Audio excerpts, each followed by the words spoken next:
Hello everyone, this is my downstairs workshop. I was building some shelves last night, so a little bit of sawdust and stuff. Just wanted to make a little video. A lot of videos you guys are probably like, that guy doesn't use torque wrenches. Well, I got torque wrenches. I got a few here. You need a few. These aren't the most expensive things. I use them for wheel lug nuts. This is gonna be my go-to. So you didn't even reset it. I'm gonna tell you why you should. Yeah, for tires I use this one mostly. She's stuck right now. What the hell happened? I guess I shouldn't have been breaking bolts with it. Anyways, I'll figure that out later. So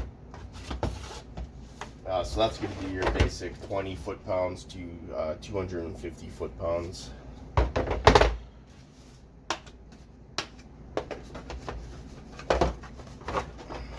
I got an inch-pound one. So this you're going to use mostly for engine stuff. If I was building engines, I'd probably want higher quality than this. But so when you buy a torque wrench, you are going to get some paperwork, and this will basically just show you the date it was calibrated, which is 18th September 2016, just the specs, and then this is your error margin, I guess, so 3%.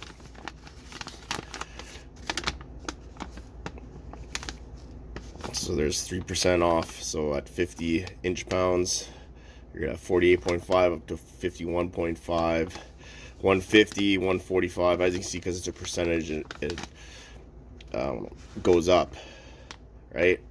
A lot of people say they're more accurate as you go to the higher range, but I mean the paperwork of the test shows otherwise. So I don't even know why that's an argument still online. But anyways. So then it shows the actual readings from their test. As you can see, in the 50 inch-pound range, you range from sort of an initial error of a 0.5, and then it varies about a 0.1. And then for the mid-range at 150, so you can see here, it starts off with the initial of a 0.7 off, 0.8 off. That one's almost that's a 0.9 off.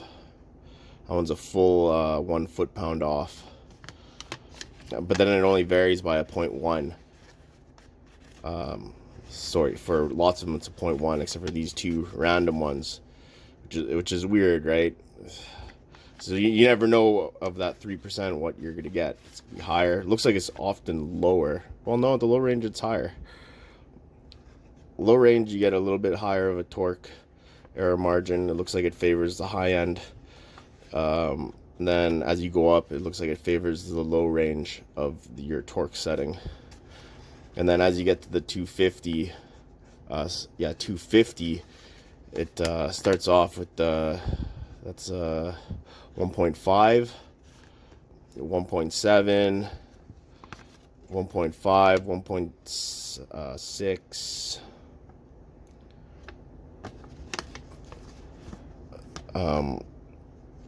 But as you can see, it's all the errors are kind of, they only waver about a 0.2, 0.4.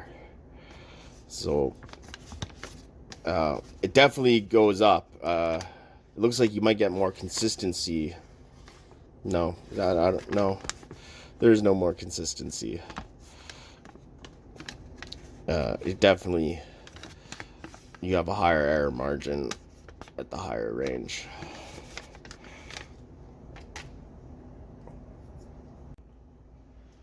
Anyways, so the reason I wanted to make this video was to show you the inside of one of these click style torque wrenches. It's very simple.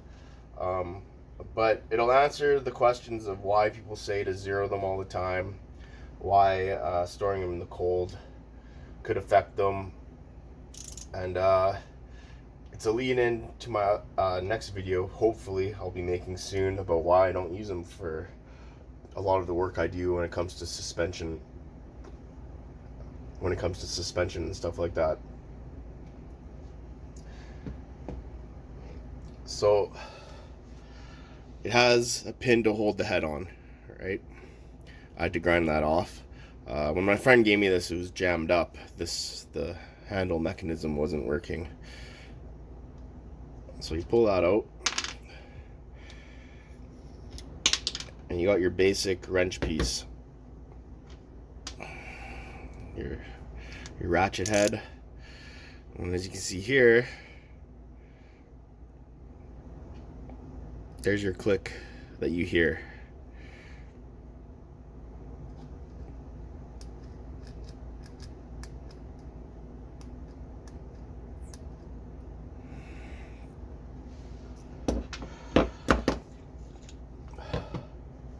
And then there's your calibrated spring.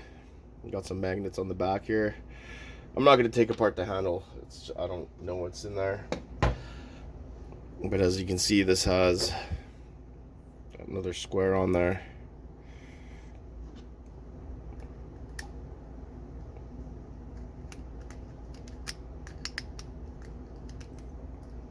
There's our clicking sound. So obviously the reason why they tell you to zero this is to keep pressure off the spring, because it is a calibrated spring. And obviously use is going to fatigue them, just constantly going. Same reason why car suspension will start sagging with the springs.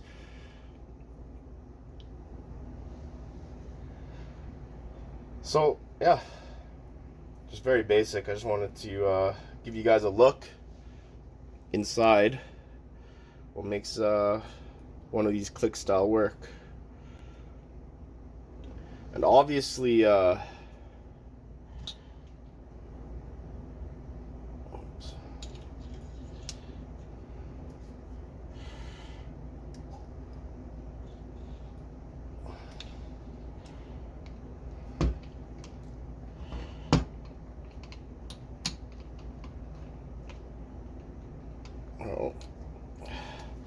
didn't get that in right. What's going on here? There shouldn't be any tension between that. Magnets got messed up.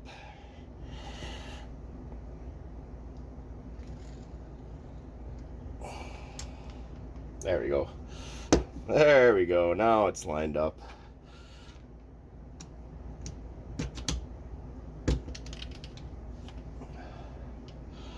So there you go.